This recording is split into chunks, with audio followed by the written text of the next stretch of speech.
Tito Oji, hindi ko malimutan, Mama Lloyd. Nung lumipat kami ng bahay ng tatay sa Batangas. Naku, ang sabi daw may multo daw doon. Sa bahay? Sa bahay na dinipatan namin. Yun din ang sabi ng naging katulong namin. Kaya pinuntahan ko ang tatay sa kwarto. Sabi ko, tatay, sabi ng ating kasambahay, ay may nakita daw siyang babaeng nakaputi sa kusina. Eh, ito na gawin yung mga multong iyan. Ang sabi ng tatay? Diyos, ikaw huwag magpaniwala sa ating kasambahay. Ikaw ay tinatakot niyan. Hindi tunay ang mga multo. Mabuti pa, Diyos, samahan mo ako. Sabi ko, tatay, saan? Samahan mo ako sa kusina at ako iinom ng tubig. Natakot din mo na yung tatay mo. Samahan mo ako, dali, samahan mo ako na. Masimple. Kakaloka. Napayaw ko ka sa puto bumbong. Nag-uusapan pa rin namin. Hindi ka pa rin makamove. Kasi nga yung mga pictures na dito na.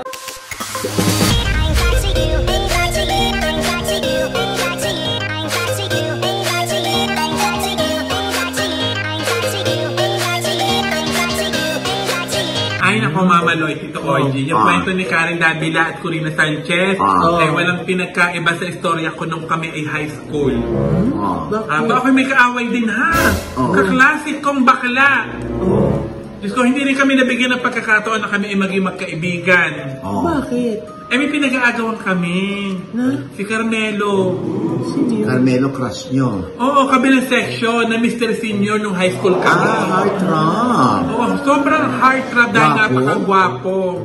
Eh, nag-aagawan kami. Hanggang sa humantong pa nga sa napag-guidance kami dahil nagsaksakan kami ng ballpen. Ay, oo, grabe yung pag-aaway namin. So, wala na usur. Wala, hanggang sa kami nang gumraduate, hindi kami nag-iimikan. Hanggang sa nung nag-college na kami, wala na kami balita sa isa't isa. Tapos, nung nagkatrabaho kami, as in wala na. Hindi na namin alam kung ano nangyari sa isa't isa. So, itong reunion nyo, nagkita kayo? Ay, oo, nagkita kami. Tapos, hindi na namin napag-usapan yung away-away namin. Tinawanan na lang namin. Siyempre, baduy naman na. Sabi ko, kamusta ka na? Yun nga daw, nurse na siya. Tapos sabi ko, ako naman, ayun, may access sa TV, ganyan, nagbablog. Tapos may lumapit sa amin. Diyos ko, ang sexy. Tapos ang ganda. Mas mukha pang artista sa akin. Talaga? Tapos sabi sa amin, uy, Michael, Francisco, nakakatawa naman at magkabati na kayo. Samantala dati, Diyos ko, lagi kayo nag-aaway, nagsasabunutan. Sabi, syempre naman, oo naman. Syempre, matured na kami. Oo naman. Syempre, minumukhaan namin, syempre mga kabatch namin, hindi na namin masyadong tanda ang mukha. Sino siya? Sabi ko, hindi ko lang kilala. Tapos sabi, sino ka? Ako si Melody! Melody! Sabi ko, sino Melody? Hindi na namin mamukhaan. Si Melody! Wala naman kaming batch na Melody! Wala kaming kabatch na Melody! Sino ka? Pasensya ka na? Si Melody! Si Carmelo! Yung Mr. Senior ng high school! Yung Mr. Senior! Ako yung pinag-agawan niyo dati! So, Tito Oji, nakakahiya! Mas sexy pa sa aming dalawa! Mas babae pa sa amin! Sabi sa amin, ay naku, magkaisa na tayo. Iisa na ang hanap natin ngayon. Diba? Gaga. Pero babae na siya ngayon talaga. Yung pala yung dahilan nung butas sa likod ni Diyos. Yung ko sa'yo, Diyos. True talaga story yun. True talaga Ay, story naku, talaga. yung ko sa'yo. Alam niyo, Tito Oji, yung pagmamahal naman ni Mami Divine kay Sarah, eh hindi matatawaran din naman. Sige po, may sinasabing mother knows best. Parang ang inay! Ganyan din ho. Dahil nung bata ho ako, eh nakitaan ho ako na maliit daw ho ang aking pututoy. Aking dyan. Pagkaliit-liit daw po. Tapos? Siyempre, hindi pa naman nila alam na lalaki akong bakla. Kaya din nila ako sa hospital. At humingi ng advice sa doktor. Ang sabi ko ng doktor, ay nako, ma'am, dahil nakita ko ngayon kaliit ng pututoy ni Poco, ni Josa, ay may bibigay ko sa inyo para lumaki iyan. Pakainin niyo ho ng hot cake. Hot cake lamang ho. Ilalaki na iyan. Hahaba na iyan. Hot cake talaga. Ano ng hot cake sa paghaba na tayo? Ewan ko. Basta yun ang advice ng doktor eh. Yun daw ang mabisa eh. Kaya kinaumagahan, Diyos ko, tuwang-tuwa. Nakita ko, ang daming hot cake na niluto. Talaga? Grabe, gusto talaga niya na lumaki yung pututoy. Sabi ko, inay! Ang dami na rin! Sabagot ang inay. Sabi sa akin aba, Josa, teka muna. 3 lamang ang iyo diyan, 3 lamang ang iyo. Okay, 3 lang daw ang akin. Bakit? Ano? Ayun nga pinataka ko, sabi ko, ang 7. Ayun na nga, ang 7 natitira diyan ay para sa iyong ama. Baka may ilalaki pa yan. 3 lamang ang iyo diyan, ha? Gaga. So nabuo natin. Na-jute sa tatay mo. Okay lang mo po, nakabuo naman. Oo naman. Ilan kayo lahat? 10 po. Diba? Kaya pala growing up, laging pancake ang ano. Hanggang ngayon pancake pa rin ang inaano niyo siya. Pero sa mukha na this time. Diba? May kwento din akong ganyan. Ay, Diyos ko po, nakakaiyak. Bakit? Iniwanan din ako ng inay. Nag-abroad din. Ay, hindi naman nag-abroad, Mamaloy. Sa palengkilaan. Sa may bigasan. Kailangan umiyak. Ang sabi ng inay, diyan ka muna sa may bigasan ha, ako may bibili na ang walis. Ayun. Tapos bumalik ng inay, may dalang walis. Ayun pala. Aba, sino hindi mapapayak noon? Bumalik nga, pero lumipad, sakay ng walis. Nanay mo. Akala ko babalikan ako. Siya lamang sakay ng walis. Inay! Hindi mo daw iwan, inay! Nakakalaki. Tapos sinampal ako ng inay. Ay! Pinagsasampal ako ng inay. Bakit? Abi, gumising daw ako, nananaginip pala ako. Akala ko naman. Pero alam mo, naniniwala na akong sakay ng walis yun namin. Ako din. Naloka mo. Nangyayari pala talaga yan sa inyo. May tikbalang sa mata. Minalaala ako dahil sa issue ni Charis na palipat-lipat ng bahay. Siyempre ako, Tito OG, kahit ako ay mahirap lamang, palipat-lipat din naman ako ng university. Napunta ako ng UP, Miriam, Ateneo. Ay, Solo. Paano yun na-afford yun? Pangmamahalin ni lahat ng school na yun. Galing mo naman nakapag-aral ka doon. Ay, hindi ako nag-aral doon. Anong ginawa mo doon? Nagtinda ako ng sweet corn sa labas. Ay, Nagtitinda lang naman ako. Siyempre, masarap ang sweet corn dyan. Sa katiputan. Masarap.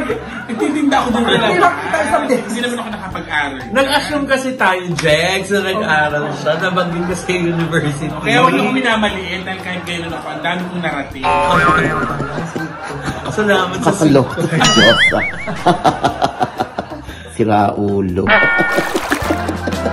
May habang naman nagpapatibok ng aking puso.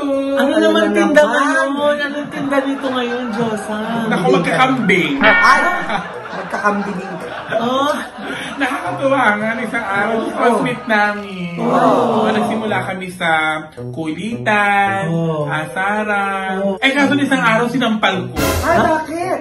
Nasaan ako Sabi mo nag-aasaran kayo. Nga, tsaka doon kayo nagdevelopan sa asaran. Ba't mo sinampal? Abang, ikaw kaya ang sabihan na baklang pangit, baklang mukhang kabayo, baklang mukhang gorilla. Sinampal ko na. Literal palang inasal siya. Ganun talaga, diba? The truth hurts. Tama.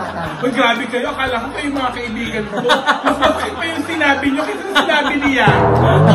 Akala ko mga kaibigan ko kayo. Alis na nga. Direct Paul? Tawaran! Ay! Pati talaga sa pagpatay? Malananay! Tulad niya, pinagpapantasyahan pa rin naman si AJ Rabal ng mga Oo baby naman. boy. Ganda pa rin. Naalala ko tuloy yung aking panting pula nung elementary ako. Sandali, ano kinalaman niya kay AJ Rabal yung panty mong pula? Ay, Tito OJ, Mamaloy, masabi ko sa inyo, gustong-gustong makita ng mga kaklase ko nung elementary ang aking panting pula. Nakapanty kang pula? Oo, nakapanda ako nung okay napasok. Tapos pula yung panty mo sa loob. Oo. Tama, tapos... Kaya, isang hapon, walang teacher kami. Napakagaling ko sa Chinese garter. Di naglaro kami. Dahil walang teacher. Kaya ang ginawa ng mga klase ko, bakit pinagtambling ng pinagtambling? Nalagaling ko sa Chinese garter. Para masilipan siya. Oh my gosh, sana all. Sana all! Kaya ako umuwi ng bahay, nagkwento ko sa inay. Sabi ko, Inay! Ang mga kaklase ko, kay pinagtambling ng pinagtambling. Sabi naman ng inay, galing na galing. Ikaw talaga, Diyosa. Napakatanga mo. Wala kang bait-bait. Hindi mo alam kaya ka pinagtatamblay ng mga klase mong lalaki ay para makita ang iyong panting pula. Sabi ko naman sa inay, Inay, huwag kayong mag-alala. Hindi nakita ng mga kaklase ko ang aking panting pula. Kaya sabi ng inay, bakit? Ay, sinilid ko sa aking bag. Ang galing ko, ano? Akala nila may isa ako ng mga kaklase ko. So ano lang yung nakita nila? Ay, yung aray ko! Oo, ano, yung pulang panty, ayaw makita. Nakakaloka yung panting pula, kalaban ng bikining itim. Tsaka, alam mo naman si Diyosa, ducks pa rin. Ano nakita pa na yun? Ewan ko sa'yo. Ay, wag dahil na pag-usapan yung regalo. Gold card. Oo. Hihingi lamang ho ako ng pasensya sa mga viewers natin. Bakit? Di nga po hindi ako nakapasok nung last week. Kaya puro si Tita Jegs. Bakit? Anong nangyari sa'yo? Tito Oji, yun na nga, pasensya na kayo. Bilang manager ko, hindi ako nakapagsabi sa inyo na kaya hindi ako nakapasok. May black eye ako. May black eye ka? Sa mata. Black eye sa mata? Wala kang black eye sa tenga? Kakalok. Tapos? Ayun nga, paano yung kaibigan ko, nagpasama sa akin na ibili ng regalo ang kanyang boyfriend. Sandali. Anong kinalaman ng black eye na nagpasama lang naman na bumili na regalo? Eto nga. Dahil ang tagal na namin sa mall, paikot-ikot na kami. Sabi ko, bakla. Teka muna, parang kaya na pa tayo, ikot ng ikot, gala ng gala tayo sa pagharap ng regalo. Ano kaya yung tsura ng boyfriend mong iyan? I-describe mo nga sa akin para mahanapan natin ng regalo kung ano iyan. Sabi niya, nako, Diyosa, alam mo naman ang boyfriend ko. Wapo, matipuno, may six-pack, lagi ka namang nasa gym. Tapos mabait, matangkad, nakakatuwa pa doon, matalino at masipag mag-aral. Hanggang nga. Kaya ako nag-iisip kung ano kaya ibibigay ko sa kanya. Kaya ang sagot ko sa kanya, ay nako bakala, may naisip na ako kung anong ibibigay mo sa boyfriend mo. Kaya sabi ni bakla, ay ano, ibigay mo ang number ko. Gaga ka. Siyempre naman, ano niya yun, nakakaloka ka. Valentina pala to. Anong connection ng pasamo? Kaya... Yun, sinapak niya ako. Ang laki pa naman nakabuo ni bakla. Yung sa'yo, Diyosa. Asa-as din Valentina. Ito, Oji, mamaloy na banggit ko si Paolo Abilino. Hindi pa sila naamin ni Janine. Kahit labag sa kalooban ko yun. Yung ex-boyfriend ko, Diyos ko, yung asawa niya umamin. Umamin! Eto na nga, nung pagkakasal nila, syempre nag-honeymoon. Syempre alam niyo naman, pagkatapos ng honeymoon, may ginagawa. Di pagkatapos ng honeymoon, nagulat.